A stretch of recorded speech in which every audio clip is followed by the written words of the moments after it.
أو سبني أو اغتابني فاجعلها له غفارا.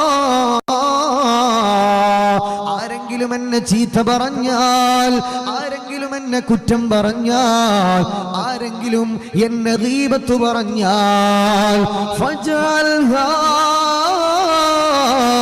ലഹു ഗഫാറാ.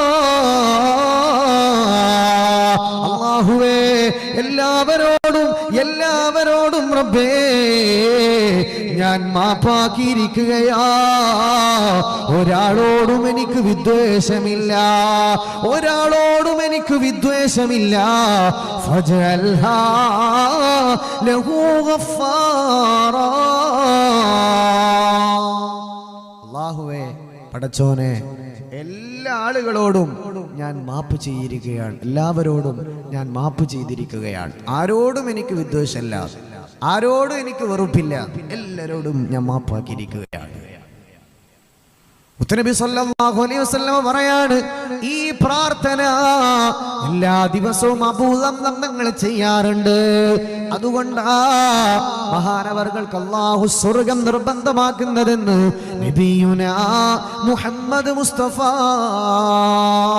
സല്ലല്ലാഹു അലൈഹി വസല്ലം ഒരു ഹദീസ് നമ്മൾ പഠിച്ചു.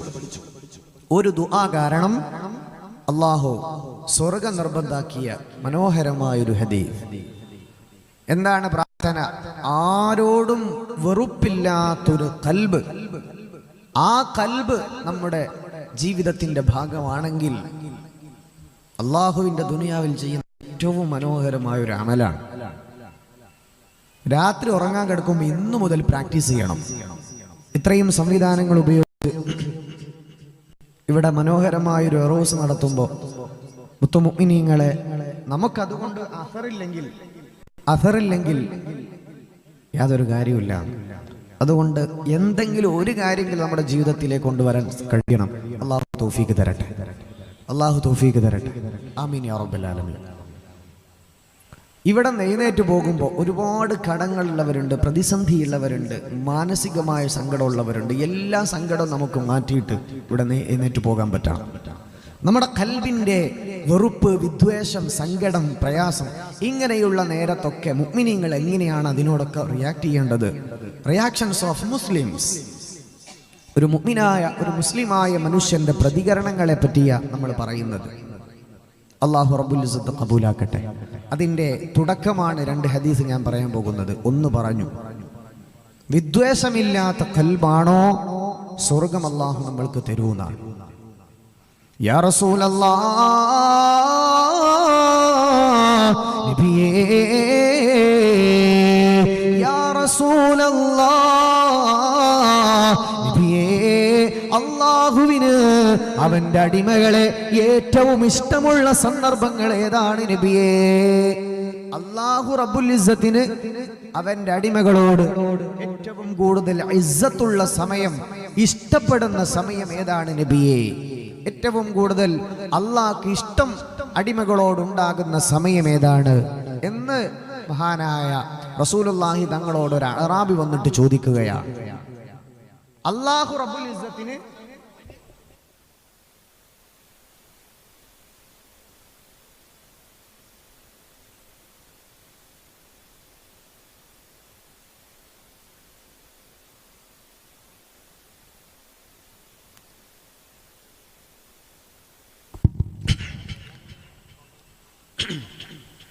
അല്ലാഹു റബ്ബുൽ ഇസ്സത്തിന് അടിമകളോട് ഏറ്റവും അധികം സ്നേഹം ഉണ്ടാകുന്ന സന്ദർഭങ്ങൾ ഏതാണ് നബിയെ?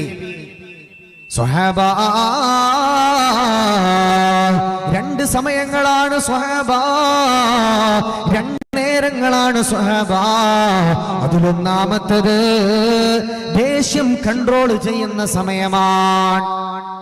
ദേഷ്യം കൺട്രോൾ ചെയ്യാൻ പറ്റുന്നുണ്ടെങ്കിൽ മുത്തുനബി സല്ലല്ലാഹു അലൈഹി വസല്ലം പറയാണ്, അല്ലാഹു റബ്ബുൽ ഇസ്സത്തിന് നമ്മളോട് ഇഷ്ടം കൂടുമെന്നാണ്. ഏറ്റവും സ്നേഹം കൂടുന്ന സമയമാണ്. രണ്ടാമത്തതോ വല്ലഅഫീന നിന്നാസ്, നാസ്. ശുദ്ധ ഖുർആനിലെ ആയത്താണത്.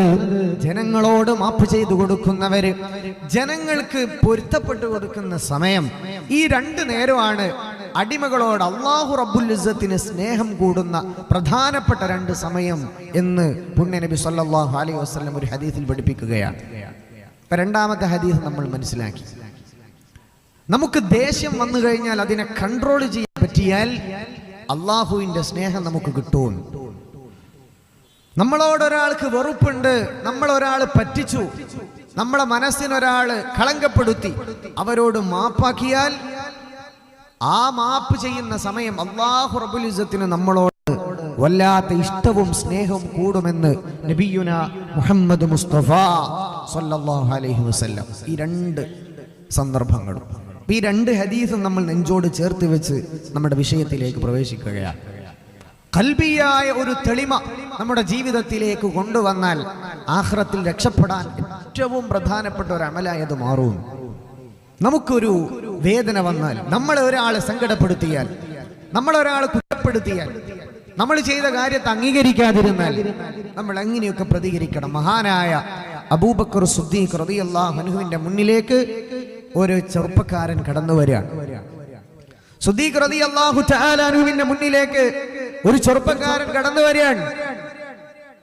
യാ അബൂബക്കർ, അബൂബക്കറേ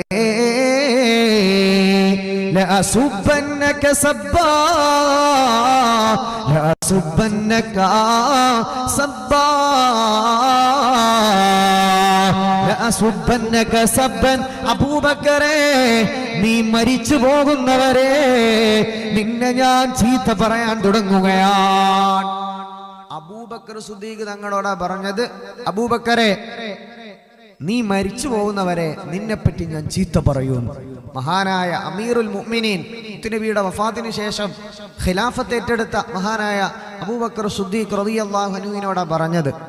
മനുഷ്യന്മാരൊക്കെ സിദ്ദീഖ് തങ്ങളോട് യാ അമീറുൽ മുഅ്മിനീൻ, യാ ഖലീഫത്തുൽ മുഅ്മിനീൻ എന്നൊക്കെ അഭിസംബോധന ചെയ്യുന്ന ലോകത്ത് അമ്പിയാക്കൾ കഴിഞ്ഞാൽ ഏറ്റവും വലിയ മഹാനായ സിദ്ദീഖ് റളിയല്ലാഹു അൻഹു, ആ മഹാനോടാ പറഞ്ഞത്, വല്ലാഹി യാ അബൂബക്കർ, അബൂബക്കറെ, നീ മരിച്ചു പോകുന്നവരെ നിന്നെ ഞാൻ ചീത്ത പറയും. അലി റളിയല്ലാഹു അൻഹുവിന് കിട്ടേണ്ട അധികാരം നീ തട്ടിയെടുത്തതാണ്.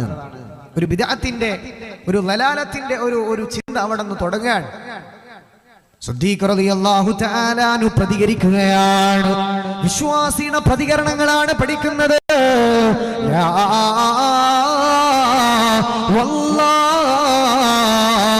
അല്ലാഹു ആണേ, ഞാൻ തിരിച്ചൊന്നും പറയില്ല മോനെ. അല്ലാഹു ആണേ, പടച്ച റബ്ബാണേ, ഞാൻ തിരിച്ചൊന്നും പറയാൻ വരില്ല. ലാ വല്ലാഹ്, അല്ലാഹു ആണേ, ഞാൻ തിരിച്ചൊന്നും പറയാൻ വരില്ല. എന്നാ നീ ഒരു കാര്യം ഓർക്കണേ മോനെ, നീ മരിച്ചുപോയാൽ,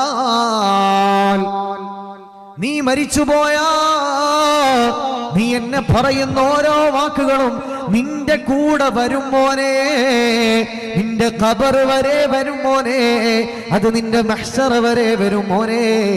അബൂബക്കർ മരിച്ചു കഴിഞ്ഞാൽ, ഞാൻ മരിച്ചു കഴിഞ്ഞാൽ എന്റെ മയ്യത്ത് ഖബറിലേക്ക് കൊണ്ടുവെക്കുമല്ലോ, എന്റെ ആത്മാവ് പടച്ചവനിലേക്ക് പോകുമല്ലോ.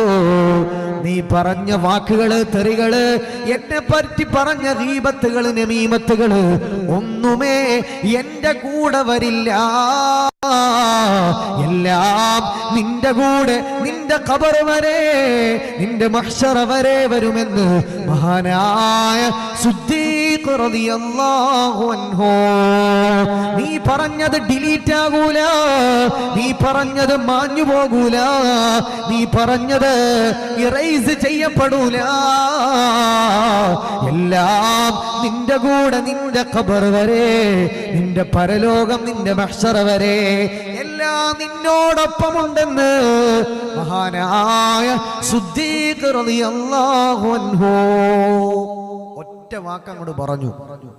നീ എന്നെ പറ്റി പറഞ്ഞ എല്ലാ വാക്കും അത് നിന്നോടൊപ്പം നിന്റെ ഖബർ വരെ, നിന്റെ മഹ്ശർ വരെ നിന്നോടൊപ്പം അങ്ങോട്ട് പോകും എന്ന് മഹാനായ സിദ്ദീഖ് റളിയല്ലാഹു തആല. ആ ചെറുപ്പക്കാരൻ മോഹാലസ്യപ്പെട്ട് വീണുപോയി, ബോധം കെട്ട് വീണുപോയി.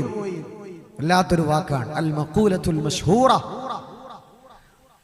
ലോകപ്രസിദ്ധമായ മഹാനവറുകളുടെ ഒരു മഖാല, മഹാനവറുകളുടെ ഒരു വല്ലാത്തൊരു വാക്ക്. മഹാന്മാരൊക്കെ കിതാബുകളിൽ കൊണ്ടുവരുന്ന ഈ വർത്താനമുണ്ട്. സുദ്ദീഖ് തങ്ങൾ പറഞ്ഞതാണ്, നീ പറഞ്ഞ വാക്കുകൾ അതൊന്നും മാഞ്ഞു പോകൂല മോനെ, അതൊക്കെ നിന്റെ കൂടെ നിന്റെ ഖബർ വരെ നിന്റെ മഹ്ശറ വരെ വരും. ഇത് കേട്ടപ്പോൾ അയാൾ ബോധം കെട്ടു. ബോധോദയുണ്ടായപ്പോൾ സുദ്ദീഖ് തങ്ങൾ കാലിൽ വീണ് മാപ്പിരക്കുകയാണ്. യഥാർത്ഥ മുഅ്മിനീങ്ങളുടെ റിയാക്ഷൻ ഇങ്ങനെയാണ്, തിരിച്ചൊന്നും പറയുന്നില്ല. ലാ വല്ലാഹ്, ഞാനൊന്നും പറയാൻ പോകൂല. ഇബ്നു സമ്മാഖ് റളിയല്ലാഹു തആല അൽവാഇൽ, ലോകപ്രസിദ്ധനായ പ്രഭാഷകനാണ്, ആബിദാണ്, ആലിമാണ്, മുത്തഖിയാണ്, വലിയാണ്. ഇബ്നു സമ്മാഖ് തങ്ങളുടെ മുന്നിലേക്ക് ഒരാൾ ഓടി വരികയാണ്. ഇബ്നു സമ്മാഖ്, ഇബ്നു സമ്മാഖ് ഗദൻ അതഹാസബു ഇൻദല്ലാഹ്. ഇബ്നു സമ്മാഖേ, നാളെ പരലോകത്ത് നിന്നെ ഞാൻ വിചാരണ ചെയ്യുമല്ലോ. ഗദൻ അതഹാസബു ഇൻദല്ലാഹ്. ഇബ്നു സമ്മാഖേ, നിന്നെ പരലോകത്ത് ഞാൻ പിടികൂടും, നിന്നെ പരലോകത്ത് ഞാൻ പിടികൂടും. നമ്മളുണ്ടായാലും അങ്ങനത്തെ ഒരു വർത്താനം, നമ്മൾ അങ്ങനത്തെ ഒരു വർത്താനം പറയലുണ്ട്. നിന്നെ ഞാൻ പരലോകത്ത് പിടികൂടും, മഹ്ശറയിൽ നിന്നെ കാണിച്ചു തരാം അല്ലേ. മഹ്ശറയിൽ നമുക്ക് കാണിച്ചു തരാൻ എന്ത് കഴിവുള്ളത്. നമ്മുടെ ഓരോ നിമിഷം എന്തിന് കൈ പൊക്കിയടാ എന്ന് അള്ളാഹ് ചോദിച്ചാൽ നമ്മൾ എന്ത് പറയും? എവിടെ നിന്ന് ഉണ്ടാക്കി മോനെ പൈസ, എവിടെ കൊണ്ടുപോയി ചെലവാക്കി, നീ എന്തിന് അങ്ങോട്ട് പോയി, നീ എന്തിന് ഇങ്ങോട്ട് വന്നു? ഓരോ നിമിഷത്തെ പറ്റിയും അള്ളാഹു നമ്മളോട് ചോദിച്ച് നമുക്ക് എന്തെങ്കിലും പറയാനുണ്ടോ? നമ്മുടെ കാര്യം തന്നെ സേഫാണോ? എന്നിട്ട് നമ്മൾ പറയുന്നത് എന്താണ്? പരലോകത്ത് എല്ലാ അധികാരവും അള്ളാന്റെ കയ്യിലാണ്. അള്ളാഹുവാണ് ആ സമയത്തെ മുൽക്ക്, രാജാധികാരം റബ്ബിനാണ്, വേറെ ആർക്കും അധികാരമില്ല. മുത്തുനബിക്ക് അള്ളാഹു കൊടുക്കുന്ന പ്രത്യേക ഇതിനുണ്ട്, ശഫാഅത്തുണ്ട് സ്വല്ലല്ലാഹു അലൈഹി വസല്ലം. നല്ല നല്ല മനുഷ്യന്മാർക്ക് അള്ളാഹുവിന്റെ ഇതിനോടുകൂടി അങ്ങനത്തെ ചില റെക്കമെൻഡേഷൻ അള്ളാഹു കപ്പാസിറ്റി കൊടുക്കുമെന്നാണ്, സമ്മതം കൊടുക്കുമെന്ന്. അതല്ലാതെ മനുഷ്യന്മാർക്കൊന്നും ഒരു റോളും ഇല്ല അവിടെ. എന്നിട്ട് നമ്മൾ പറയുന്ന ഇട നിന്നെ മഹ്ശറയിൽ ഞാൻ പിടികൂടുമെന്ന്, ഇത് പറയാൻ പാടില്ല എന്നാണ് ഉലമാക്കൾ പറയാറുള്ളത്. ആഖിറത്തിന്റെ അധികാരത്തെ സംബന്ധിച്ചുകൊണ്ട് നമ്മൾക്ക് വല്ലതും ചെയ്യാൻ കഴിയുമെന്ന ചെറിയ തോന്നൽ പോലും അത് അപകടമാണ്. പരലോകത്തെ ഞാൻ പിടികൂടും. അതിനാരാണ് നമുക്കതിന് കപ്പാസിറ്റി തന്നത്? നമ്മളെ DGP ആയി, മുഖ്യമന്ത്രിയായി, MLA ആയി സത്യപ്രതിജ്ഞ ചെയ്യാൻ കൊണ്ടുപോകുന്ന മജ്ലിസാണോ നാളത്തെ മഹ്ശറ? നമ്മുടെ വർത്താനം കേട്ടാത്തോണം നമ്മളാണ് അന്നത്തെ DYSP. അമ്മാതിരി വർത്താന പറഞ്ഞ പരലോകത്ത് ഞാൻ പിടികൂടുമെന്ന് പറയല്ലേ. ഇബ്നു സമ്മാഖ് തങ്ങളോട് പറഞ്ഞതാണ്, ഇബ്നു സമ്മാഖ് ഗദൻ നതഹാസബു ഇൻദല്ലാഹ്. നിങ്ങളെ ഞാൻ നാളെ പരലോകത്ത് വിചാരണ ചെയ്യുമല്ലോ, നിങ്ങളെ ഞാൻ പിടികൂടുമല്ലോ. നിങ്ങൾ പണ്ട് എന്നോട് അപമര്യാദയായി പെരുമാറിയിട്ടുണ്ട്, അതുകൊണ്ട് വല്ലാഹ് ഗദൻ നതഹാസബു ഇൻദല്ലാഹ്. എടാ ഇബ്നു സമ്മാഖേ, നാളെ നിന്നെ ഞാൻ പിടികൂടുമെടാ എന്നൊരുത്തൻ വന്ന് പറഞ്ഞപ്പോ ഇബ്നു സമ്മാഖ് തങ്ങളുടെ പ്രതികരണമുണ്ട്. ലാ വല്ലാഹ്, ലാ വല്ലാഹ്, അല്ലാഹു ആണേ, ഞാനൊന്നുമേ പറയില്ല. അല്ലാഹു ആണേ, ഞാനൊന്നുമേ പറയാൻ വരില്ല മോനെ. നഫ്സിനെ കണ്ടാലറിയാത്ത മഹ്ശറാവൻ സഭയിൽ, നഫ്സി എന്നുരക്കും മഹ്ശറാവൻ സഭയിൽ. ആ സമയത്ത് എന്റെ കാര്യം എന്താണ് എന്ന് എനിക്ക് പോലും ഉറപ്പില്ല മോനെ.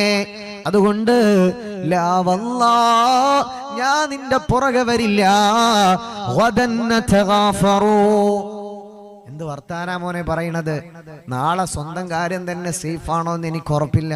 അതുകൊണ്ട് നമുക്ക് പരസ്പരം മാപ്പാക്കാം. എന്തിനാ പരസ്പര വിചാരണക്ക് തല്ലുകൂടുന്നത്? അങ്ങോട്ടും ഇങ്ങോട്ടും മാപ്പാക്കാം. ഞാൻ എന്തായാലും നിനക്ക് മാപ്പ് തന്നിട്ടുണ്ട്, ഞാൻ വിചാരണക്ക് വരൂല.